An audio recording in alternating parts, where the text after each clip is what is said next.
What up? It's your boy Tunnel Vision. We're back for another one. F Andy Ruiz, man. That's how he's saying it.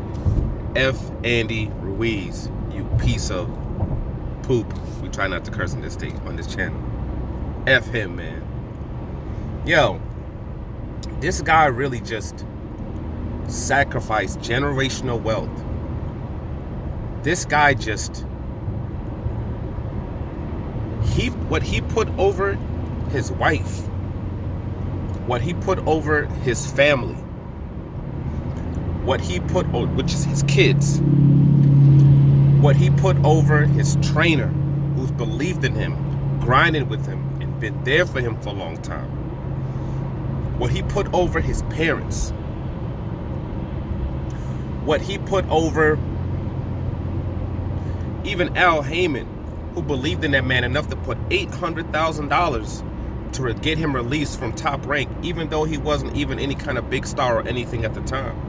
But we didn't know what he could become. $800,000, dude. Almost $1 million. Put it up so he could release him from that contract.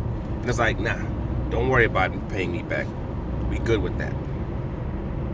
What he put over what that man did, what he put over all his fans, what he put over all of that Mexican hat that he likes to rock, the Mexican flag that he likes to wear all the time. What he put over all that was some cupcakes, tacos, soft tacos, and some pizzas and other foods. He put all of that over all these people. This guy had the opportunity to reach greatness. And I mean to reach greatness. And he said, nah, give me some more tacos. Give me a pizza with some pepperoni and peppers. I'd rather have that instead. That's more important to me. And came in 20 plus pounds heavier. God knows how much he weighed when he got into camp in the first place for him to even be at that weight. Decided, now I'm not going to use my trainer. I'm not going to come into camp when my trainer wants me to come into camp. I'm going to come 2 months later.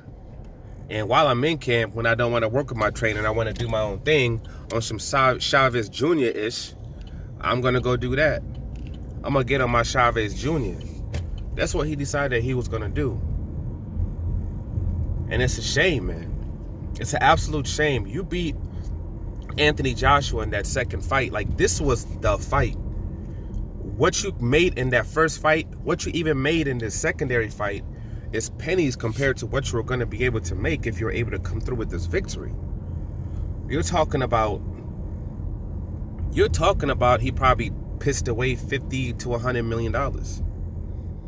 Yeah, you got your $3 to $5 million for your first fight. Yeah, you got your whatever numbers range all over the place. Who knows? I'm gonna just say $5 to $10 million that you got for your second fight, that you actually got to take home.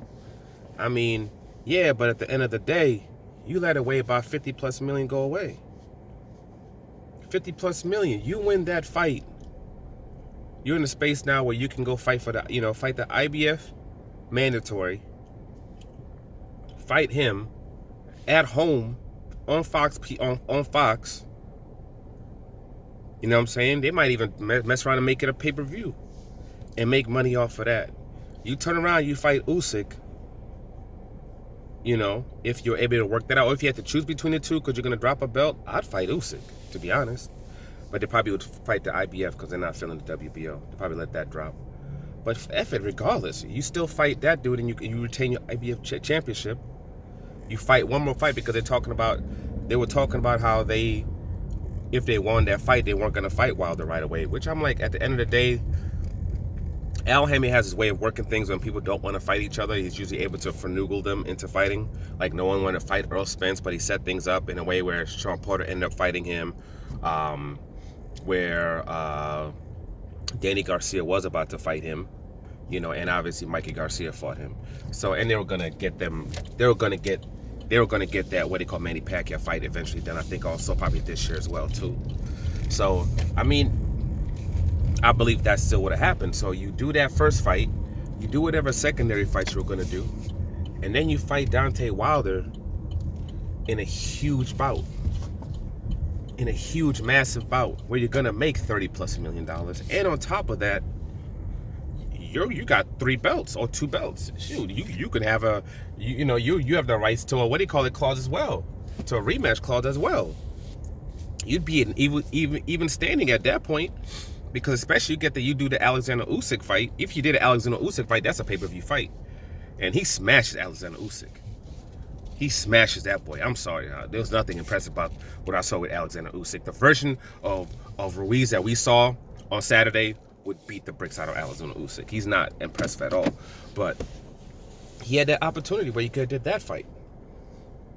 That's a pay-per-view fight that would be promoted very well by Fox. And then after that, you've got Deontay Wilder in a huge, massive fight. Huge. And even if you get knocked out, if you want to, you can do the rematch. Oh, don't do the rematch. So what? You still made, in those 3 fights, you probably made God knows how much, $60, $70 million. $70 million plus off of those.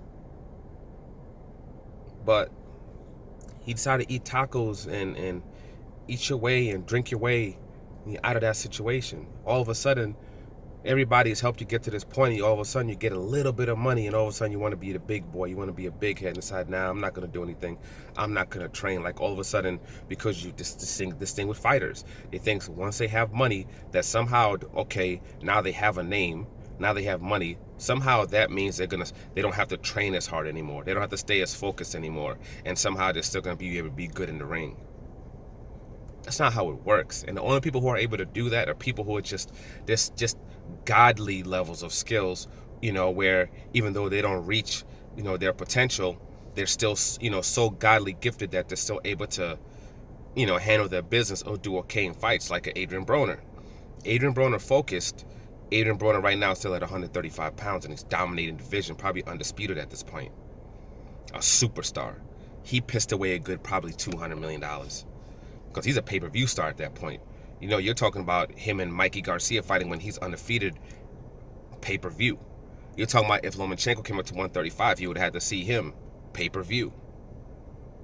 You're talking about, these fights being pay-per-view fights. You got the young boys, that are coming in. A Devin Haney comes in. Guess what? It would be against him, pay-per-view. So, and he would have already been established at this point. So Teofimo Lopez, comes up. It was a mandatory for his belt, pay-per-view.